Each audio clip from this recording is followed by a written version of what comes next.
Hi hello welcome back to D T diaries. ഇന്ന് ഞങ്ങളൊരു പുതിയ അപ്ഡേറ്റുമായിട്ട് എത്തിയിരിക്കുകയാണ്. അപ്പോൾ പതിപോലെ ഒരു അവധി ദിവസം ഞങ്ങളൊന്ന് കറങ്ങാൻ ഇറങ്ങിയതാട്ടോ. ഇന്നൊരു മാറ്റത്തിന് വേണ്ടിയിട്ട് ഞങ്ങൾ തിരുവനന്തപുരം വിട്ട് കൊല്ലത്തേക്കൊരു യാത്രയാണ് പോയത്. കൊല്ലത്ത് സാമ്പ്രാണിക്കുടിയിലോട്ടാണ് പോയത്. ഞങ്ങൾ ഉച്ചയ്ക്ക് 1:30ക്കാണ് ഇറങ്ങിയത്. ഏകദേശം ഒരു 3:30-4 മണി ടൈമിനകത്ത് അവിടെ എത്തിയിട്ടുണ്ടായിരുന്നു.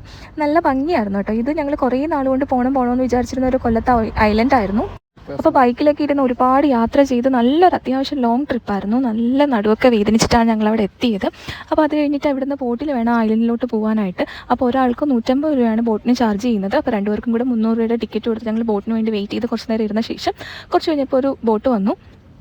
ബോട്ടിലൊക്കെ ഫസ്റ്റ് ടൈമായിരുന്നു നമ്മൾ എക്സ്പീരിയൻസ് ചെയ്യുന്നത്. കുറേ നാളായിട്ട് ആഗ്രഹിച്ചിരുന്നു ബോട്ടിലൊക്കെ ഒന്ന് ട്രാവൽ ചെയ്യണമെന്നുള്ളത്. പിന്നെ ജാക്കറ്റ് എങ്ങനെ ഇടണമെന്ന് പോലും അറിഞ്ഞൂടെ, എങ്ങനെയൊക്കെ എടുത്ത്. ഇപ്പോൾ അക്ഷര എന്ന് പറഞ്ഞ ബോട്ടിലായിരുന്നു നമ്മൾ പോയത്. അപ്പോൾ നമ്മൾ ആക്ച്വലി സാമ്പ്രാണിക്കുടി ഐലൻഡിലോട്ടാണ് പോകുന്നത്.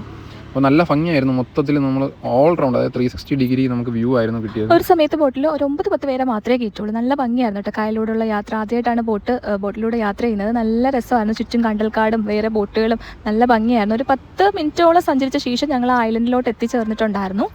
ഇതാണ് അപ്പോൾ ഐലൻഡിലെ ഏകദേശം ഒരു വ്യൂ എന്ന് പറയുന്നത്. അവിടെ കുറേ കച്ചവടക്കാരൊക്കെ ഉണ്ട്, ഒരുപാട് സാധനങ്ങളൊക്കെ വിൽക്കാൻ വെച്ചിട്ടുണ്ട്. നമ്മൾ വെള്ളത്തിലൂടെ നടന്ന് വേണം ഐലൻഡ് ഫുള്ള് ചുറ്റി കാണാൻ വേണ്ടി. നമ്മൾ എക്സ്പെക്ട് ചെയ്തതിനേക്കാളും അടിപൊളി വ്യൂ ആയിരുന്നു അവിടെ ചെന്നപ്പോൾ കിട്ടിയത്. ഒരു രക്ഷയില്ല, ഫുള്ള് കണ്ടൽക്കാടായിരുന്നു. പിന്നെ അവിടെ ഐ ലവ് സാമ്പ്രാണിക്കുടി എന്നുള്ളൊരു ഇതും വെച്ചിട്ടുണ്ടായിരുന്നു. അപ്പോൾ അവിടെ നമ്മൾ ഫോട്ടോയൊക്കെ എടുത്ത് ഒരുപാട് നേരം അവിടെ എൻജോയ് ചെയ്തിട്ടാണ് പോയത്. പിന്നെ നമ്മൾ കായൽ വഴിയാണ് പോയത്. കായൽ വഴി നടന്നു വേണം അവിടെ ഫുൾ എക്സ്പ്ലോർ ചെയ്തത്. അവിടെ ഫോട്ടോ എടുക്കാനൊക്കെ ഒരുപാട് പ്ലേസസ് ഉണ്ടായിരുന്നു. ഞാൻ നേരത്തെ പറഞ്ഞ പോലെ കച്ചവടക്കാരൊക്കെ ഇവിടേക്കാണ് ഇരിക്കുന്നത്. അവർ ഉപ്പിലിട്ട സാധനങ്ങളൊക്കെ വെച്ചുകൊണ്ടാണ് ഇരിക്കുന്നത്. പിന്നെ നല്ല തിരക്കായിരുന്നു. അത്യാവശ്യം ഒരു ഈവനിങ് ടൈമിൽ എത്തിയോട് നല്ല ബെസ്റ്റ് സമയമായിരുന്നു. അധികം വെയിലൊന്നും ഇല്ലാത്തൊരു വെയിൽ താന്ന സമയത്താണ് എത്തിയത്. ഫുൾ ചുറ്റും കണ്ടൽക്കാടും കാര്യങ്ങളൊക്കെയാണ്. പിന്നെ നടന്ന് വേണം, മുട്ടറ്റം വരെ വെള്ളമുണ്ട്. എല്ലാവരും നടന്ന് തന്നെയാണ് പോകുന്നത്. അപ്പോൾ ഞങ്ങൾ കൈപിടിച്ച് കുറച്ച് നേരം നടന്ന് നല്ല വഴുക്കലുണ്ട്. ഇടയ്ക്കിടയ്ക്കൊക്കെ കല്ലൊക്കെ ഉള്ള സ്ഥലത്തൊക്കെ നല്ല വഴുക്കലുണ്ട്. പിന്നെ കുറച്ച് നേരം വെള്ളത്തിലൊക്കെ നടന്ന് ഞങ്ങൾ മാക്സിമം ആസ്വദിച്ചു. നല്ല വ്യൂ ആണ് കേട്ടോ, ആരും മിസ് ചെയ്യരുത്. നല്ലൊരു വ്യൂ ആണ്.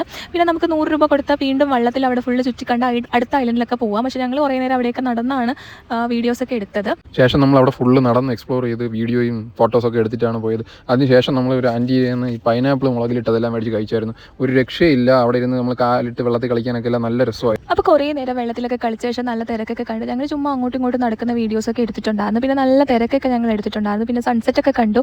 നല്ല രസമായിരുന്നു. അപ്പോൾ 5:30 വരെയാണ് നമുക്ക് ടൈം തന്നിരുന്നത്. 1.5 മണിക്കൂറാണ് ഒരു ബോട്ടിൽ വന്നിട്ട് നമുക്ക് ടൈം തരുന്നത്. എന്നിട്ട് അടുത്ത ബോട്ടിൽ കയറി നമ്മൾ വീണ്ടും തിരിച്ച് അവിടോട്ട് എത്തണം. അപ്പം നല്ല രസമായിരുന്നു കേട്ടോ. ആരും മിസ് ചെയ്ത് കപ്പിൾസ് ആയാലും ഫാമിലി ആയിട്ടൊക്കെ പോകാൻ പറ്റിയൊരു പീസ് ആൻഡ് കാം ആയിട്ടുള്ള ഒരു ഏരിയ ആണ്. നല്ലൊരു അറ്റ്മോസ്ഫിയർ ആണ്. അപ്പോൾ നമ്മൾ 5:30 ആയപ്പോഴത്തേക്ക് നമ്മൾ ഇങ്ങോട്ട് വന്ന ബോട്ടിൽ തന്നെ നമ്മൾ തിരിച്ച് കയറി അങ്ങോട്ട് പോവുകയാണ്. ഒരു രക്ഷയില്ല, അടിപൊളി വ്യൂസാണ്. പറയാതിരിക്കാൻ വയ്യ, അടിപൊളി വ്യൂസാണ്. നമ്മൾ ഐലൻഡ് മൊത്തം നമുക്ക് ഈ ബോട്ടിൽ പോകുന്ന വഴി മൊത്തം എക്സ്പ്ലോർ ചെയ്യാൻ പറ്റും. അപ്പോൾ തിരുവനന്തപുരത്ത് നിന്ന് ഇത്രയും ദൂരം സഞ്ചരിച്ച് കൊല്ലം വരെ പോയത് വെറുതെ ആയില്ല. ഒരു ഏകദേശം 100 കിലോമീറ്ററോളം സഞ്ചരിച്ചെങ്കിലും ഞങ്ങൾക്ക് വെർത്തായിട്ടുള്ളൊരു യാത്രയായിരുന്നു. ഞങ്ങൾ ഉച്ചയ്ക്ക് ശേഷം ഇറങ്ങിയെങ്കിലും ഈ ഒരു ടൈമിൽ എത്തിച്ചേർന്നുകൊണ്ടാണ് ഞങ്ങൾക്ക് ഇത്രയും ആസ്വദിക്കാൻ പറ്റിയത്. വെയിലൊക്കെ താന്ന ഒരു ഈവനിങ് ടൈം, അത് കഴിഞ്ഞ് സൺസെറ്റും കാര്യങ്ങളും എല്ലാം ആസ്വദിക്കാൻ വേണ്ടി പറ്റി. ഏകദേശം ഒരു 6 മണിക്കകത്ത് ഞങ്ങൾ അവിടെ തിരിച്ചറിയാം. അടുത്തൊരു വീഡിയോ പിന്നെയും കാണാം. വീഡിയോ ഇഷ്ടപ്പെട്ടാൽ ലൈക്ക് ചെയ്യുക, സബ്സ്ക്രൈബ് ചെയ്യുക, കമൻറ്റ് ചെയ്യുക.